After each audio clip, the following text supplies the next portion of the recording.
Chains clattered in the darkness as flames erupted across Charleston's night sky. 40 overseers, drunk and dreaming, awoke to smoke filling their lungs and fire licking their beds. Their cries for water, for mercy, split the silence, but no mercy came.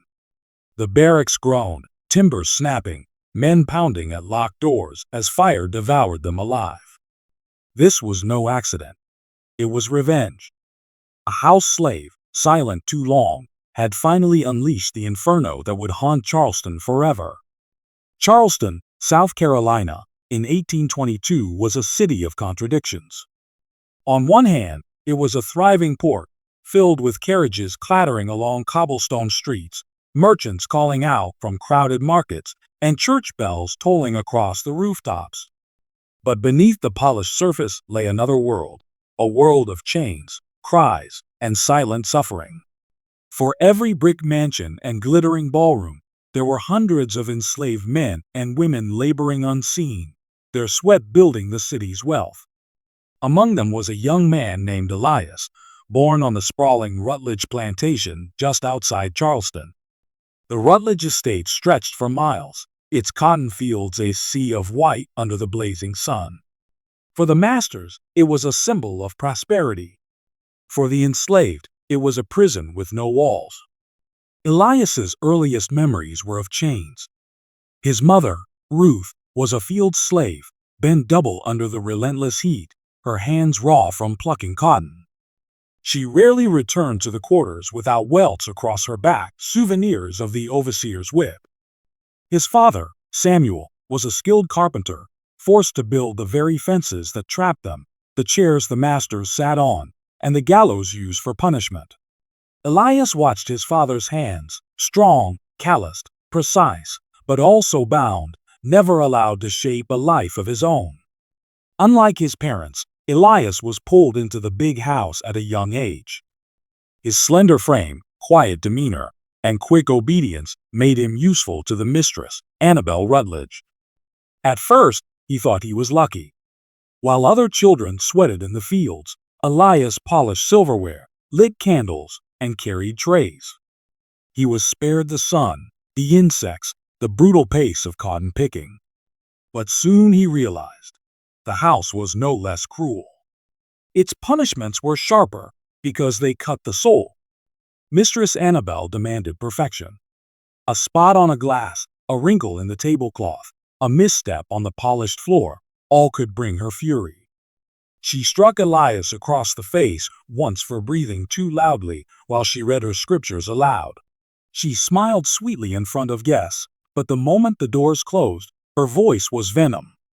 Elias learned quickly that silence was survival. Then there was Master Thomas Rutledge, Annabel's husband. He was a man of wealth, pride, and violent authority. His word was law, and his punishments were designed to remind everyone of it.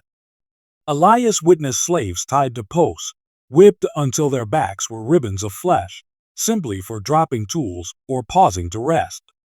Thomas believed fear was the only way to maintain control. And fear was the air Elias breathed every day. But the worst torment did not come from the master or mistress. It came from the overseers. The Rutledge plantation was enormous, and to maintain order, Thomas hired nearly 40 men, rough, hardened figures who carried whips at their sides and pistols in their belts. These were not men of refinement, but brutes paid to enforce obedience. They prowled the fields during the day and ruled the quarters by night. Elias came to know them well, for he often served them inside the big house during their nightly gatherings. After long days of cruelty, they feasted and drank in their barracks, a long wooden building at the plantation's edge. Their laughter was harsh, their jokes cruel, often revolving around the suffering of slaves. Elias poured them whiskey, his hand steady even as rage boiled within him. He listened as they boasted of punishments delivered, of men whipped, of women degraded. To them, pain was entertainment. One Christmas night, Elias served at their feast. Snow had dusted the fields, but inside the barracks, fire roared in the hearth. The overseers drank heavily, their faces red with liquor. They demanded Elias sing, mocked his voice, then shoved him outside into the cold when he faltered. Shivering in the night, he heard them laughing through the walls. In that moment, Elias felt something shift deep inside him. Anger was no longer a fleeting flame, it became a steady fire that refused to die. Despite his rage, Elias was not reckless. He studied. He watched. He learned. He knew when the overseers drank most heavily, when their snores filled the barracks, when their boots were carelessly left at the door. He memorized every creak of the floors, every crack in the walls, every draft that could carry smoke. The more Elias observed, the more he realized something. These men who seemed invincible were not gods. They were vulnerable. They slept. They stumbled in drunkenness. They could burn. Outside the plantation, Charleston itself was trembling. Whispers of rebellion floated through the streets. That very year, authorities uncovered the alleged plot of Denmark Vesey, a free black man accused of planning one of the largest slave uprisings in American history. Whites panicked. Patrols doubled. Gallows rose in the city square. Dozens of enslaved men were hanged, their bodies displayed as warnings. The message was clear. Rebellion would be crushed without mercy. Elias saw those bodies swinging in the wind. He saw mothers weeping, fathers shackled, children clinging to the memory of men who would never return. And he heard the overseers laugh about it, calling the rebels fools, boasting that no slave would ever dare to rise again. But they were wrong. For inside Elias, the fire only grew. He began to imagine nights where the overseers' laughter turned to screams. He pictured the barracks engulfed in flame, their drunken bodies trapped in their own fortress. He dreamed of standing in the shadows, watching the fire consume them as they had consumed so many lives. The plantation was a world of silence. Slaves dared not speak of rebellion, but their eyes told stories Elias understood. When he mentioned fire, some looked away in fear. Others held his gaze, their silence an unspoken blessing. A few whispered words of encouragement, though they dared not speak too much. Everyone knew the risk, but everyone also knew the truth. The overseers would never stop, unless someone stopped them. Every insult Elias swallowed, every blow he endured, every scream he heard in the fields built toward one conclusion. His life had been forged in chains. His mother had been broken in the fields, his father beaten for nothing, his people tormented day after day. He had been forced to serve men who treated cruelty as a sport. And one day soon, he would serve them fire. The overseers were not just cruel, they were predators who thrived on the pain of others. To Elias, they were a plague that spread across every corner of the plantation. Their boots crushed more than soil. They crushed hope. Every day Elias lived among them, his hatred grew sharper, like a blade waiting to be drawn. One winter morning, the overseers dragged a boy named Jonas into the yard. He was only 14, thin from hunger, trembling from cold. His crime?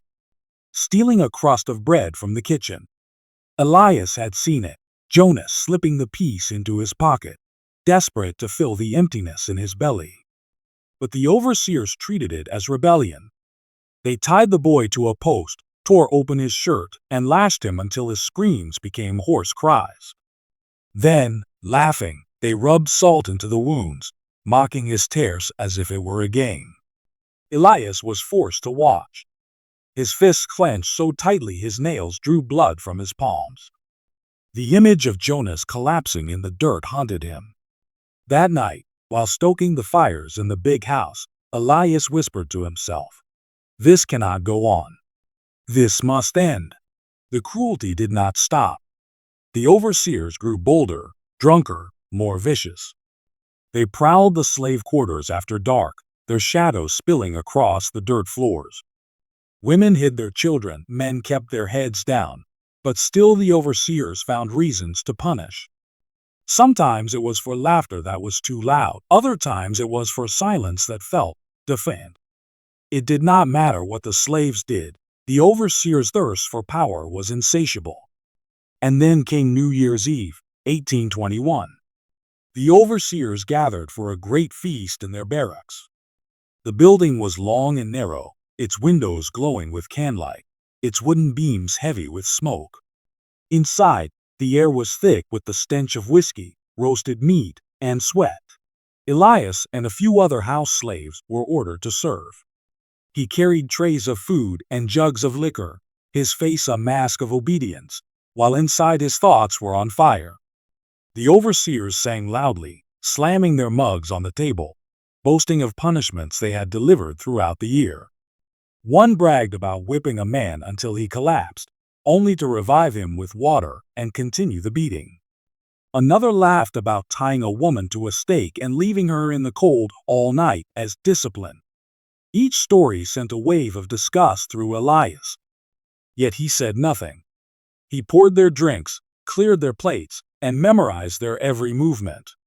By midnight, the overseers staggered to their bunks, their boots kicked off carelessly, their pistols laid aside. The candles still flickered, the embers still glowed. Elias's eyes swept over the wooden walls, the dry beams, the piles of hay stacked in corners. He could almost see it, how quickly it would all catch, how fast the flames would spread. The thought both thrilled and terrified him. When he returned to the big house that night, Elias could not sleep. He sat by the dying embers of the hearth, staring into the glow, his mind replaying every cry he had heard, every laugh from the overseers, every scream from the slaves. He began to understand that fire was not just destruction, it was justice. But justice carried risk. The plantation was a fortress of surveillance. Patrols roamed the roads, whips cracked in the fields, and rumors of Denmark Vesey's supposed revolt had made whites even more paranoid. Dozens of slaves had been executed only months before. The gallows loomed in Charleston Square, and Elias knew that if he were caught, his body would hang there too. Yet silence was no longer an option. The overseer's cruelty was a disease, and the plantation was dying from it. Elias began to test the edges of possibility. While cleaning lamps, he studied how oil seeped into cloth and wood. While tending fires, he measured how long sparks smoldered before igniting. He experimented in secret, setting small piles of straw ablaze near the quarters, stamping them out before they grew, learning how fire breathed, how it lived. And slowly, a plan began to form. He would strike when the overseers were drunk, when their senses dulled, when their bodies were heavy with liquor and meat. He would wait until their snores filled the night, until their boots were piled at the door, until the barracks glowed faintly with candlelight. Then he would let fire speak for every slave who could not. But Elias was not alone in his rage. Others whispered their anger too. In hushed voices, in dark corners, slaves muttered about revenge. Some were too afraid, shaking their heads, warning Elias that fire would bring nothing but more death. Others, though silent, let their eyes rest on him with unspoken agreement. A few even offered help. One promised to distract the mistress should questions arise. Another said he would spread word among the quarters to stay away from the barracks on feast nights. It was not a rebellion. It was not an army. It was one man with a plan, but behind him, a current of shared pain, of shared fury. The overseers themselves seemed to invite their doom. They grew careless, their drunkenness deepening, their cruelty intensifying. One evening, they beat Elias's father, Samuel, for failing to fix a broken beam quickly enough. Elias watched as his father collapsed in the dirt, coughing blood, while the overseers roared with laughter. His mother wept in silence, unable to intervene. That night Elias sat by his father's side, holding his trembling hands, whispering promises he dared not speak aloud. From that moment, the fire inside Elias was no longer just desire, it was destiny. The barracks would burn. And when it did, Charleston itself would feel the flames. The plantation slept uneasily in early 1822. The winter air carried frost, but it also carried tension. Charleston's gallows still swung with the memory of Denmark Vesey's alleged conspiracy. Patrols doubled, chains rattled louder, and overseers barked orders with sharpened cruelty. Yet beneath the fear, a deeper silence stretched, one that masked Elias's growing plan. Every day he served in the big house, Elias kept his face still, his hands steady. He polished silver, laid out meals, and fetched wine as though nothing stirred inside him. But his mind was elsewhere, counting, planning, waiting. Every creak of the barracks boards, every careless toss of straw, every flicker of candlelight became part of his vision. The overseers thought him invisible, just another servant, but Elias was watching, always watching. The opportunity came in spring, during the overseers' annual gathering. Tradition demanded they celebrate their victories over the fields with a massive feast. They drank heavily, boasting of how they kept the slaves in line. Elias moved among them, refilling cups, collecting bones, listening. By midnight, most of the men could barely stand. They collapsed into their bunks, boots scattered across the floor, pistols and whips abandoned on tables. Elias lingered longer than usual, his eyes drawn to the oil lamps glowing faintly along the walls. Their flames swayed, hungry and alive, their light dancing across the timber beams. The barracks smelled of whiskey, smoke, and sweat, the smell of kindling waiting to catch. He felt his breath quicken. It could be now, he thought. It could be tonight. But fear gripped him. If he acted too soon, without certainty, he would die without consequence. And worse, others would suffer in his place. He walked back into the night, the barracks fading behind him, but the vision of fire refused to leave his mind. That night, Elias lay awake in the quarters. He heard the distant snores of overseers, the whimpers of children beside their mothers, the coughs of men broken by years of labor. He closed his eyes, but all he saw were flames. He realized then there would never be a perfect time. There would only be the moment he chose. Days turned to weeks. Each sunrise brought him closer to decision. He prepared quietly, carefully. While tending the fires in the big house, he pocketed scraps of kindling, small pieces of wood, cloth, and straw. While cleaning lamps, he noted how much oil lingered at the bottom, how far it could spread. He stored these secrets away, hidden under floorboards near the quarters. None knew the full extent of his plan, not even his parents. The less they knew, the safer they were. Then fate handed Elias the spark he needed. In early summer, during a hot June evening, an overseer named Craven struck his mother in the fields. She had stumbled, her knees buckling under the sun, the basket of cotton spilling at her feet. Craven's whip cracked across her back, once, twice, 3 times, until she collapsed. Elias arrived just in time to see her body drag through the dirt, her cries lost in the laughter of men who considered it sport. He rushed to her side after they left, his hands trembling as he lifted her. Her back was a map of blood, her breath ragged. She looked into his eyes and whispered, "Don't let them take your soul, Elias." That night, Elias sat beside her, his jaw clenched, his eyes fixed on the barracks glowing faintly in the distance. He no longer prayed for fire. He promised it. He marked his day, the overseer's midsummer feast, a night of excess when they would gather, drink, and sleep in one building. On that night, their laughter would turn to screams. The days crawled toward the feast. Elias went about his duties with deadly calm. He cleaned, served, and obeyed, but inside he rehearsed every step. He pictured himself walking to the barracks with kindling hidden beneath his clothes. He imagined soaking wood with stolen lamp oil, placing scraps of cloth where the fire would spread fastest. He saw the overseers thrashing in their beds, coughing on smoke, pounding on locked doors. He heard their voices choking. Every detail sharpened in his mind until it became a map he could not escape. The night arrived. The air was thick with summer heat, the cicadas humming loudly in the dark. The overseers feasted as they always did, their voices carrying across the fields. Elias was summoned to serve. His hands shook slightly as he carried trays, but no one noticed, too drunk on liquor and arrogance to care. They jeered at him, mocked him, slapped his back as though he were part of their celebration. He smiled faintly, hiding his rage.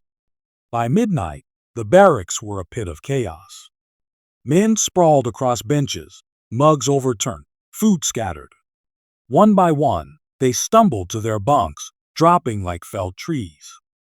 Their snores soon filled the building. Elias slipped out quietly. He walked back to the quarters, but he did not rest. He retrieved the kindling he had hidden for months, the scraps of cloth, the small vial of oil he had stolen. His heart pounded so hard he thought it might wake the night itself. Yet his steps were steady. He was no longer dreaming of fire. He was fire. As he approached the barracks, the building loomed against the horizon, its windows glowing faintly with dying lamplight. He stood in the shadows, breathing deeply, listening to the drunken snores within. For a moment doubt flickered. If he lit the flame, there was no turning back. He would not only kill the overseers, he would ignite a storm that might consume him too. But then he remembered Jonas's cries, his father's blood, his mother's broken body. He remembered every lash, every laugh, every order barked at him as though he were less than human. And his doubt burned away. Elias stepped forward. This was no longer a plan. This was destiny. And with a single spark, Charleston would burn.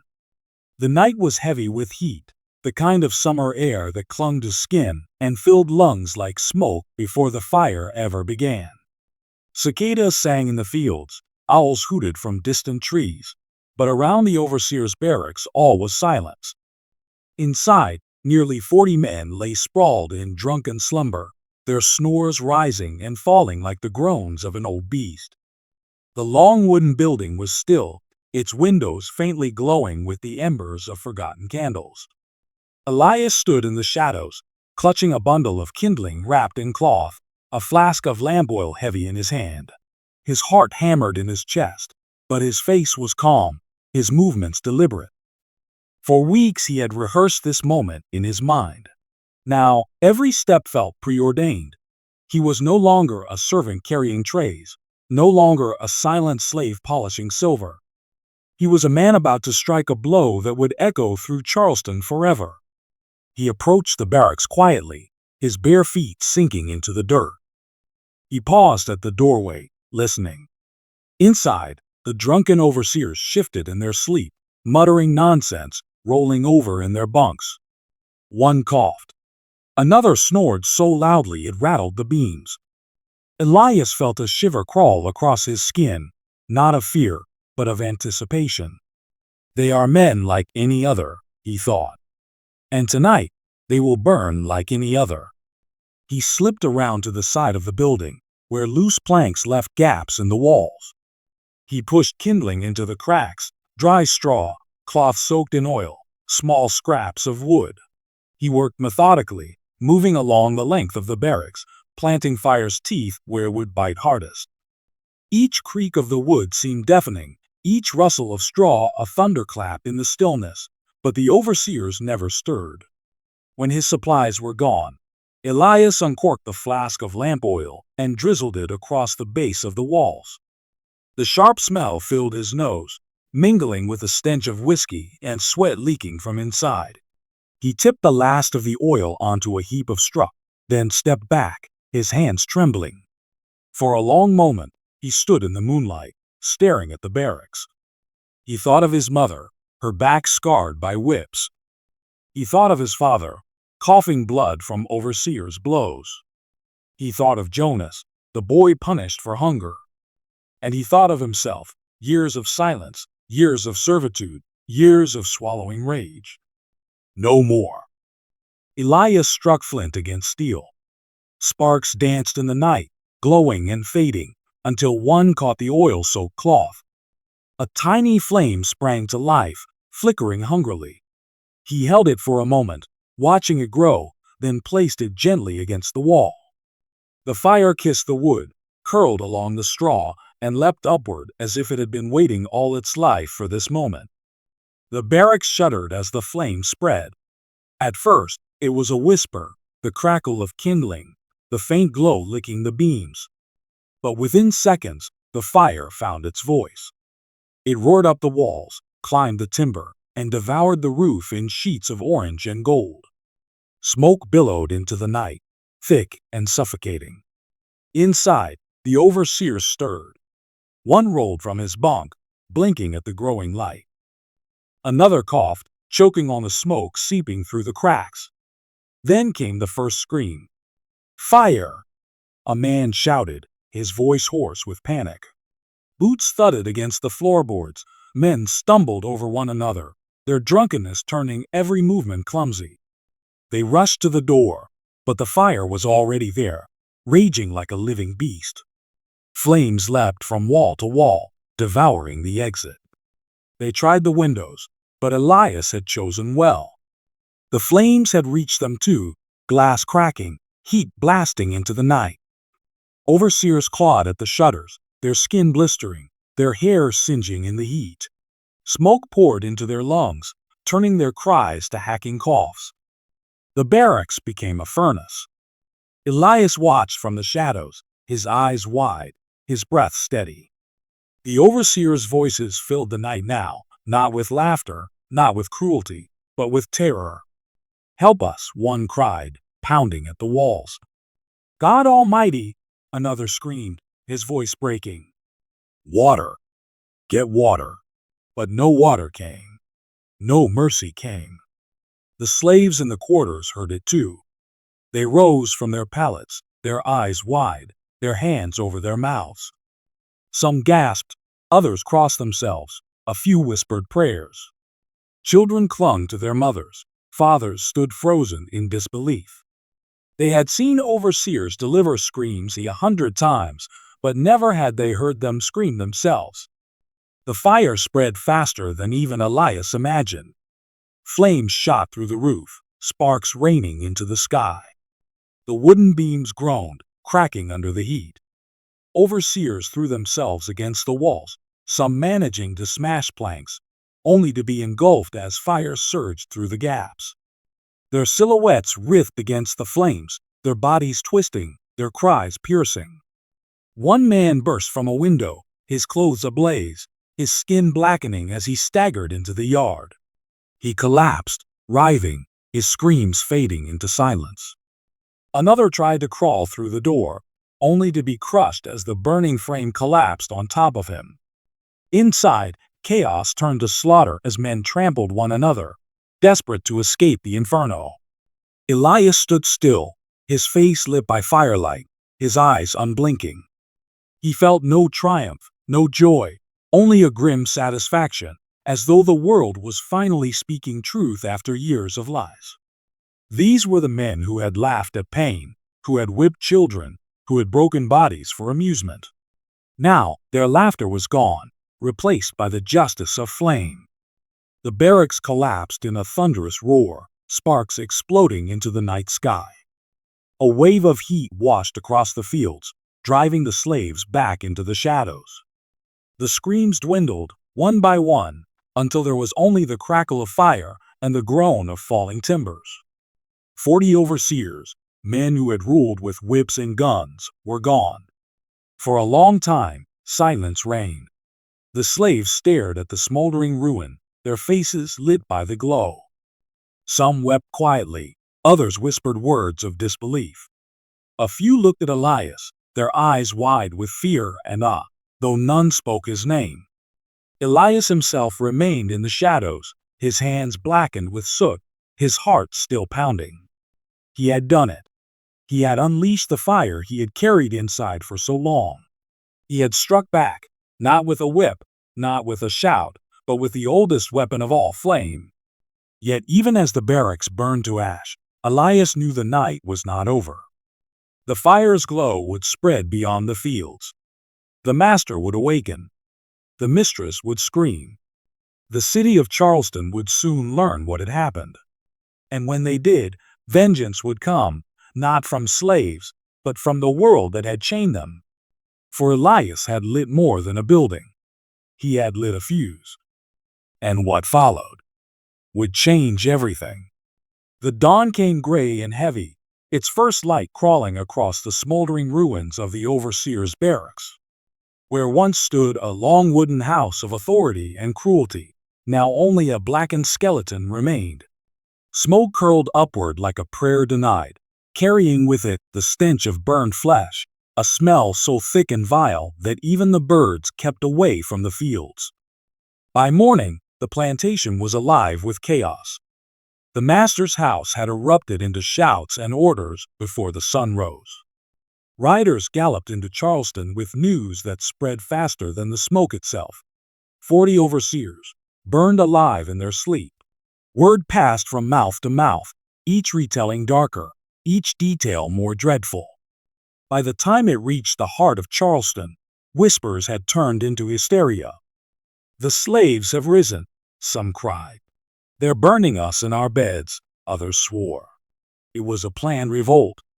The whole city is in danger. Panic swept through the streets. Merchants locked their shops, citizens armed themselves, and church bells tolled warnings. To the white population of Charleston, the image of 40 dead overseers was more than tragedy, it was terror. If it could happen on one plantation, it could happen anywhere. Back at the plantation, Elias kept to the shadows. He spoke little, his face set, his body taut like a bowstring. Among the slaves, silence ruled. No one mentioned his name, no one pointed fingers, yet all knew the truth. Some feared it, others admired it. Many wept quietly, torn between awe and dread. For the master and mistress, grief quickly turned to rage. The master, his face ashen from smoke and sleeplessness, stormed through the fields like a man possessed. His voice cracked with fury as he demanded answers. Who lit it? Who planned this? Tell me, or by God, I'll see you all hanged. But no one spoke. The slaves lowered their eyes, lips sealed in the heavy silence of survival. They had seen what Elias had done, and they knew that to name him would be to betray not only a man, but the fire he represented. The master sent for the militia. Within hours, soldiers marched onto the plantation, muskets gleaming, bayonets fixed. They rounded up the slaves, herded them into the yard, and questioned them one by one. Threats were shouted, whips cracked, and still the silence held. But suspicion cannot live in silence forever. A few broken whispers reached the soldiers. Hints, rumors, half-formed accusations. A house slave had been seen slipping into the fields. Someone had smelled oil. Another swore they had glimpsed Elias near the barracks that night. By the second day, the master's gaze fell on him. Elias stood in the center of the yard, his face unreadable, his back straight. The soldiers closed in, their muskets pointed, their voices sharp. "You," the master growled. "You did this." Elias said nothing. His silence was louder than words, heavier than chains. The soldiers bound him, ropes biting into his wrists. They dragged him past the smoldering ruin, where the air still reeked of death. Overseers' bodies, charred and unrecognizable, lay piled in shallow graves, their once feared hands now blackened claws. Some soldiers spat on the corpses, cursing them for their failure. Others crossed themselves, shaken by the scale of death.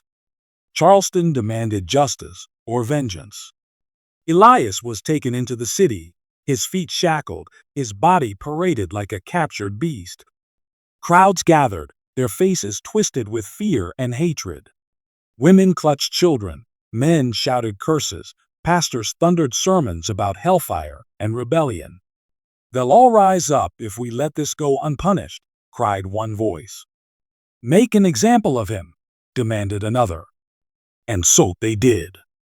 The trial was swift, if one could call it that.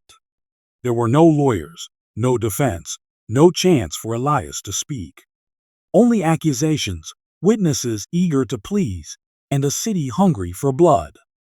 The verdict came before the words were even finished. Guilty. The sentence, death by hanging. The gallows were raised in the heart of Charleston. On the appointed day, crowds gathered from miles around. Farmers left their fields, merchants closed their shops, even children perched on shoulders to watch. It was not just a punishment, it was a spectacle, a warning, a grim festival of fear. Elias was brought forth, chains rattling at his ankles. His shirt hung loose on his frame, his face drawn but calm. The noose swung above him, swaying in the hot summer breeze. The crowd jeered, shouted, spat. But Elias's eyes were elsewhere. He looked beyond them, past the gallows, past the city walls, past the world of masters and chains. His gaze was steady, his lips silent. The preacher read prayers, the executioner tightened the rope, the master stood watching with clenched fists. When the trapdoor opened, Elias fell. The rope snapped taut, his body jerking, his silence eternal. The crowd roared, but beneath their noise, beneath their triumph, a deeper truth lingered. For though Elias's body swayed from the gallows, the fire he had lit still burned. In whispered stories among the slaves, he was not a criminal, but a martyr. Mothers told their children of the night the overseer screamed. Fathers spoke of the fire that consumed cruelty. Even in fear, they carried his memory, a spark smoldering in silence, waiting for breath to turn it to flame again. Charleston tried to bury the memory, but history has a way of keeping its embers alive. The city would never forget the night 40 men burned. The plantation would never forget the silence of its slaves, the glint in their eyes. And America would never forget the countless acts of defiance, small and large, that pushed against the chains of slavery. Elias was gone, but his fire lived on. And if you stood on that Charleston soil today, in the stillness of night, with smoke drifting through memory and shadows whispering in the fields, you might just hear it. Not the whip, not the overseer's laughter, but the crackle of fire, the echo of screams, and the silence of a man who chose revenge over chains. Because Elias's story was not just his own. It was the story of a people. The story of suffering, of fury, of defiance. And above all, it was the story of fire.